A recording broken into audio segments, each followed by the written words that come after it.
யாருடைய மனசையும் நோகடிக்காமல் இதை நாங்கள் ஒரு நகைச்சுவையாக செய்கின்றோம்.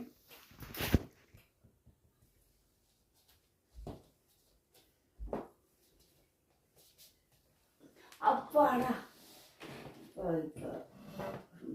வர சுட்டனா.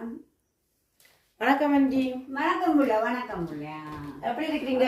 சுகமா இருக்கு. நீங்க எப்படி இருக்கீங்க? நான் சுகமா இருக்கிறேன். எல்லாரும் சுகமா இருக்கிறோம். என்ன அண்டி உங்களுக்கு யாரும் வட்டி கொடுக்குறக்கா ஆக்கள் தெரியுமா? வட்டிக்கு கொடுக்கவா? வட்டிக்கு இல்ல நாம குடுக்குறோம் வட்டிக்கு. கொடுக்குறீங்க.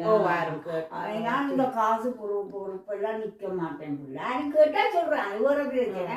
ஆனா அந்த பொறுப்பு நிக்க மாட்டேன். இந்த மோன் புறாவு என்ன பேச்சு போடுவேன். நான் இந்த பொறுப்பு மட்டும் நிக்க மாட்டேன். ஏன் அவ்வளவு பயமா? காசு அது ஒரு பிரச்சனை வராதாண்டி. ஏன் தெரியுமா? நாங்க வட்டியில குறுக்க நாங்க நகை கேட்போம். என்ன பிரச்சனைனா நகைக்கு நான் கேள்விப்பட்ட மாதிரிக்கு யாரோ ஒரு ஆக்கள் வட்டி நகைக்கு நின்றவையாம், பொறுப்பு நின்றவையாம். ஆனா நகை அவள் வட்டியும் கட்டி முதலும் கட்டி செய்து கொடுக்கும். நகை கேட்க அவங்க வாசி போட்டாங்க. காட்டி போட்டு அவள் கையில வச்சு போட்டாள். அவள் எனக்கு பற்றி சரிங்க. அப்புறம் என்ன அதுக்காக எல்லாரும் அப்படி இல்ல. இப்ப இந்த கணவன் கட்டன் ரைட்டா இருப்பேன் நம்புறதா நீ சொல்ற கட்டன் ரைட். அது நம்மளுக்கு வாழ்க்கை அண்டி. நாங்கள் அப்படி எத்தனை பேருக்கு இப்ப இந்த கணவர் எல்லாம் நிறைய பேருக்கு வட்டிக்கு கொடுக்குற நார்மல் வட்டி, ஸ்பீட் வட்டி, அடுத்து சீட்டு எல்லாம் நாங்கள் கொடுக்குறோம். சரியாங்க. நான் வடையை புறா கலைப்போம். இந்த அவள சாப்பிடு பாருங்க. வீடு கண்டு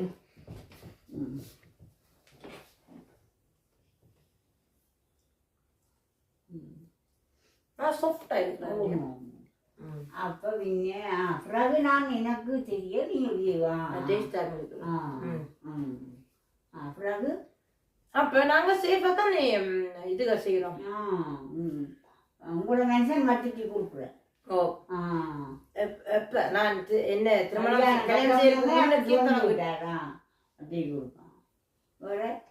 சொல்லுங்க. அப்ப திருமணம் செய்யறதுக்கு முன்னோக்கி தொடங்கிட்டார். வேலைக்கு போய் அப்ப அனெக்ஸ் ஆயிருந்தா. சரியா? 4-5 பேர் 6-7 பேர் சேர்ந்து 320 மாதம் கொடுக்குறு. 250 அந்த காலத்துல. சரியா? அப்ப அப்படி இருந்து கொண்டு காசு சேமிச்சு திருமணம் செய்து அதுக்கு பிறகு வட்டிக்கெல்லாம் கொடுத்து அதுக்கு பிறகு 2 பேரும் திருமணத்துக்கு பிறகு ஒரு அனெக்ஸ் என்ன ஒரு அபார்ட்மெண்ட் வாங்கிட்டோம். டியூப்ளெக்ஸ் அதுக்கு பேர். நிறைய பேருக்கு தெரியாது டியூப்ளெக்ஸ் என்னன்னு. அது அபார்ட்மெண்ட்ல மேலும் கீழே அது பவியம் இருக்கிற மாதிரி கீழே ஹாலும் கிச்சன் ஒரு பாத்ரூம் டாய்லெட் மேல 3 அறையும் ஒரு பாத்ரூம். அப்ப அதெல்லாம் வாங்கிட்டோம். அதுக்கு பிறகு நாங்க சேமிச்சு காசு அப்ப வட்டிக்கு கொடுத்தோம். வட்டிகள் எல்லாம் கொடுக்குறோம். ஆனா வட்டி கொடுத்துட்டு அது ஒரு சேவை மாதிரி ஆக்களுக்கு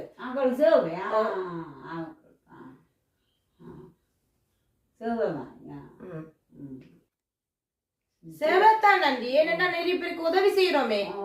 ஆனா நகையும் வேண்டி வட்டிக்கு மறுத்து சேவையாயோ அவங்களோட அவசரத்துக்கு நாங்க காசு கொடுக்குறோமே. இப்ப என்ன செய்யறோம்? காணி வாங்குறோம், அல்லட்டால வாகனம் வாங்குறோம், அல்லட்டால கொண்டாட்டம் செய்யறதுக்கோ, அல்லட்டால வெக்கேஷனுக்கு போறதுக்கு காசு தேவை. அல்லட்டா இன்னொரு ஆளுக்கு காசு கொடுக்க காசு தேவை தானே. அப்ப வட்டிக்கு எடுத்து கொடுத்தாலும் அந்த காசு அவங்களுக்கு யூஸ்ஃபுல் ஆகுமே. அப்படியா? அந்த வழியா? இப்ப பேங்க்ல லோன் கேட்க முடியாது. கொஞ்சமா தான் கொடுப்பாங்க. இதென்னால் நாங்க கூட கொடுப்போம். ஆனால் நகை கேட்கிறோம் சேஃபுக்கு. ஏன்னா 2 லோக்கர் வச்சிருக்கிறோம். ஒன்று ஆக்கள் கொடுக்குற லோக்கர், ஒன்று எங்கட லோக்கர், எங்கட நகை கண்ட லோக்கர். சில பேர் மனுஷனுக்கு தெரியாமலும் வட்டிக்கு பொம்பளை கொடுக்கணுமா? அப்படி சிலர் இருக்கு. இப்ப இந்த கணவர் தங்கச்சி அங்க லண்டன்ல இருக்கிற அவங்க அப்படித்தான் தெரியாம தான் கொடுக்குறா. ஏன்னா நான் எங்கட வளர்ச்சியை பார்த்தா அவருக்கு கொஞ்சம் பொறாம. உண்மையை சொன்னால் இப்ப இந்த கணவர் இப்ப நான் சொன்னேன் உதாரணம் எந்த கணவருக்கு எல்லாம் நகையில மேல பாசம், அதாவது விருப்பம் கூட. ஏனென்றால் நகை செய்து வைக்கிறார் பிள்ளைங்களுக்கு எனக்கும் இருக்கு. நல்லா எப்படி நான் திருமணம் சொல்லிக்கி சொன்னிட்டேன், இந்த ராஜராணி இருக்கு அதெல்லாம் எங்க கல்யாண ஆனிவர்சரியில போடுறோம், போட்டு செய்யணும். அது ஒவ்வொரு வருஷத்துக்கும் ஒவ்வொன்று போட வேண்டும். அப்படியா அந்த காசு இருக்குதாங்க உங்கள்கிட்ட? அது நாங்க காசு அப்படி இப்படித்தான் வட்டிக்கு கொடுத்து எல்லாம் செய்யறோம். வட்டி கொடுத்துதான் வட்டிக்கு மட்டும் இல்ல, அது சீட்டு எல்லாம் போட்டு அதுக்கு சேர்த்து தான் நாங்க வளர்றோமா. வளர்றோம்னா மத்த ஆக்களுக்கு உதவி, அவங்களும் வளர்றோம் நாங்களும் வளர்றோம், எல்லாம் கொஞ்சம் வசதிகள் கூட வருது. அப்ப அப்படின்னு சொல்லிக்க நாங்கள் இப்படி செய்யறோம், வளர்றோம். அதுக்குத்தான் இப்ப அந்த பிரச்சனை இல்லாம இருக்கிறதுக்கு தான் நாங்க நகை கேட்கிறோம். இப்ப நார்மல் பேங்குக்கு கேட்டாலும் கொடுக்க மாட்டாங்க. நகையும் செய்து வச்சிருப்பீங்க உங்களுக்கு. எங்களுக்கு இப்ப உதாரணம் எந்த கணவருக்கு 10 விரலுக்கு 10 மோதிரம், 10 விரல் கைச்செயின் போட்டிருக்கிறார் வச்சிருக்கிறார். அதுக்கு பிறகு அந்த சைக்கிள் செயின் அந்த மாதிரி அந்த சிலருக்கு அந்த அகாலம் தெரியும் தானே. அப்ப அப்படி அது அதே சமயத்துல ஒரு பெரிய பெண்கள் அது பார்த்து அவங்க தங்கச்சி இருக்கிறாங்க, அவக்கு புறாம. அப்ப உடனே அவன் என்ன செய்தான், கை கால்ல போறோம் கால் செயின் அது பவுன்ல போட்டுட்டான். அதுவும் போட்டிருக்கிறான், அதுவும் போட்டிருக்கான். பிறகு அந்த கண்ணாடி போடுறான், அதுவும் பவுன், ஃப்ரேமும் பவுன். காசு இருக்குது. ஆனா அவங்க நீங்க சொன்ன மாதிரி கணவனுக்கு தெரியாம தான் வட்டி வட்டி.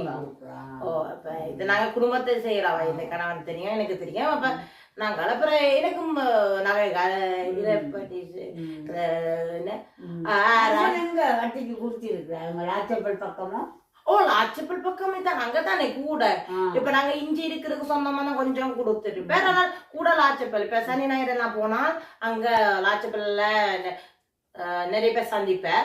அப்ப அதுல குடுத்து வாங்குறாங்க. என்னன்னா இந்த வேலைக்கே ஒரு கொப்பி வேணும். நிறைய பேர்கிட்ட குடுக்க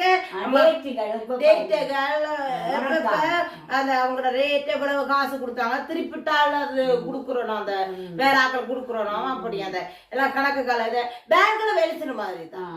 பேங்க்ல வேலை செய்யறாங்க. அப்ப மாத்தி இல்ல மாத்தல, ஒழுங்கா எல்லாரும் ஒழுங்கா தான் குடுக்குறாங்க வட்டி காசு.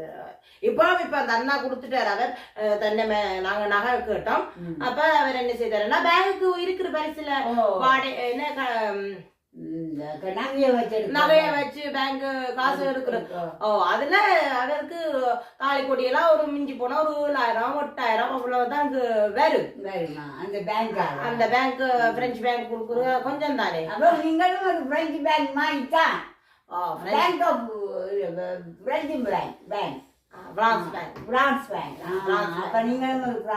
அது அப்படி சொல்லலாமா? பிரான்ஸ் பேங்க் எங்களுக்கும் கொஞ்சம் காசு வருது. அதனால அப்ப அவங்களுக்கு 7,000 8,000 கொடுக்க அவருக்கு கூட தேவைப்பட்ட 30,000 கிட்ட அப்படி தேவைப்பட்ட. அப்ப கொஞ்சம் இன்னும் கொஞ்சம் கூட நகை கொடுத்து நாங்க அந்த காசு கொடுத்தோம். அப்ப இப்ப திருப்பிட்டேன். அப்ப அவருக்கு திருப்பிக்க காசு திருப்பிக்க நாங்களும் நகை திருப்பி கொடுத்துட்டோம். இப்ப அவருக்கு ஓகே, அவர் தேவை முடிஞ்சுட்டு. அப்ப அதுக்குதான் காசு இருக்குது. யாரும் தெரிஞ்சா நீங்க அவர் திருப்பிட்ட காசு இருக்குது. அப்ப யாரும் உங்களுக்கு தெரிஞ்சா நல்ல விஷயமா எனக்கு. ஆனா நான் நடுவே நிற்க மாட்டேன்மா, அன்கட்டா சொல்லுறேன். அவ்வளோ எங்க இந்த 3 பிறகு சந்தைக்கு வந்துருக்கேன். இன்னும் நான் பிறகு அவையோட இருக்கணும்னா பிறகு சிக்கலா போகும். பிரச்சனை வந்து காசு குழந்தைகளோட பிரச்சனை நான் கேட்டா சொல்லுவேன். நான் அப்போ வட்டிக்கு குடிச்சா சமையலாம். அது மட்டும் பிள்ளைகளுக்கு எல்லாம் செய்து வைக்கிறீங்க. பிள்ளைங்களுக்கும் இருக்குது, எல்லாருக்கும் இருக்குது. இப்ப அது மட்டும் இல்ல, இப்ப நான் உதாரணம் சொல்றேன். இப்ப சிலர் ஆக்களிஞ்சி இருந்து வீடு வாடகைக்கு வாங்கி அப்பார்ட்மெண்ட்ல வீடு வாங்கி அப்பார்ட்மெண்ட்ல வாடகை கொடுக்குறோம். அதெல்லாம் கொஞ்சம் நட்ட மாதிரி நான் சொல்ல. ஏன்னா இங்க எல்லாம் டாக்ஸ் கட்டணும். இப்ப இதே நாங்கள் ஸ்ரீலங்கால ஊர்ல ஒரு வீடு இருக்கிற வாடகை கொடுத்திருக்கிறோம். ஒரு கடை இருக்கு. இப்ப இந்த தம்பிக்கு கடை அதாவது வேலை செய்யற இல்லையா நான் கடை கடை அப்ப வாடகை கொடுத்து இருக்கிறோம் வேற ஆக்கள் வாடகைக்கு இருக்கிற அதுல இந்த தம்பி பாக்குறாரு வீடையும் இருக்குது அதுவும் வாடகைக்கு கொடுத்துருக்கேன். இப்ப என்ன பிளானிங் வச்சிருக்கிறோம்டா வார வருஷம் நான் இமிகிரேஷன் அடிக்கடி போய் வரலாம் சிலோனுக்கு. அதோட எனக்கு அங்க சொத்து பத்தெல்லாம் வாங்கலாம். நான் இமிகிரேஷன்ல ஸ்ரீலங்கா பாஸ்போர்ட் அப்ப எனக்கு அப்ப நானும் என் கணவன் யோசிச்சோம் இப்படி ஒரு பிளாட் ஒன்று வாங்கி வைப்போம் கட்டி 6 மாடி பிளாட் எங்க கொழும்புலயே பிளாட் பண்ணி வெளிநாடு அப்பார்ட்மெண்ட் மாதிரி ஒன்று வாங்கி கட்டி அது வாடகை கொடுக்க போறோம். அப்படி அது வாடகை கொடுக்கணும் கொழும்புல. கொழும்புல ஊர்ல எல்லாம் பிரியோசனம் இல்லை. அங்க போனா கூட தனி வீடுகள் தானே தெரியும் தானேங்கிற கிராமத்து ஆக்கள் அங்கேயும் வீடு கட்டி சொன்னமா அங்கேயும் வாடகை காசுகள் வருது. அதுக்கு நான் வருஷத்துல 2 முறை போவேன் நிலைக்கு அதுதான் சேர்க்க காசு பிறகு அப்படியே சேர்த்து அங்க செலவுகள் என்ன எடுப்போம். இங்க கூட தான் செலவுகள். இப்பவும் இந்த கணவர் எல்லாம் அதுதான் நகை கூட செய்யறோம்னா கொலைக்கு வர காசுலயே நாங்கள் விளாச்சப்பில சேர்க்க உடனே ஒரு நகை கடைக்கு போனா உடனே வேலைக்கு போறீங்க இல்ல நாளைக்கு வேலைக்கு இங்க சில இதுகள் வருமானம் வர இதுகள் இதே பெரிய வருமானம் தான் வேலைக்கு போவான். ஓகே அது வேலைக்கு போகிறது ஒரு வருமானம் வருது எங்களுக்கு. அப்படித்தான் நாங்கள் என்ன சொல்றோம் இங்க பாருங்க இப்ப சிலர் அக்களா தான் என்ன கணவரை பார்த்து கவலை பொறாமப்படுறேன் என்றால் இப்ப சிலர் இங்க பிறந்து வளர்ந்து டாக்டர் இன்ஜினியரா இருக்கலாம் ஒரு 3000 4000 அதுக்கு வந்து மேல இல்ல சார்.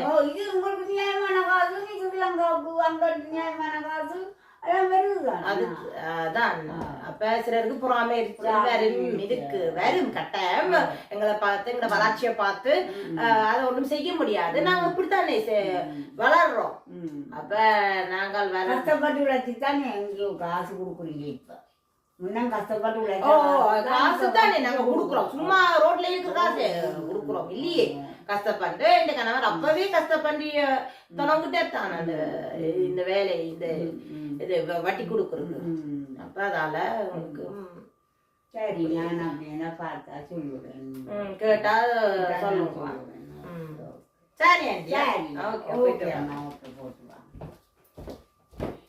ஓகே வட்டிக்கு பஞ்சாயத்து மேலே வேலைக்கு போகல வட்டிக்கு வளர்த்து கொண்டு இருக்கிறேன் சில சனம் வேலைக்கு பஞ்சாயத்து வாங்கி நோகாதவே சம்பளம் தான் வருது. என்ன நோகாத சம்பளம் தான் வருது.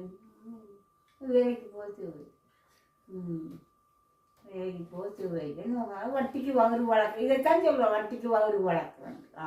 அப்படி அப்போ வந்து காசு பணம் கொட்டு மணி மணி காசு பணம் கொட்டு மணி மணி காசு பணம் கொட்டு மணி மணி காசு பணம் கொட்டு மணி மணி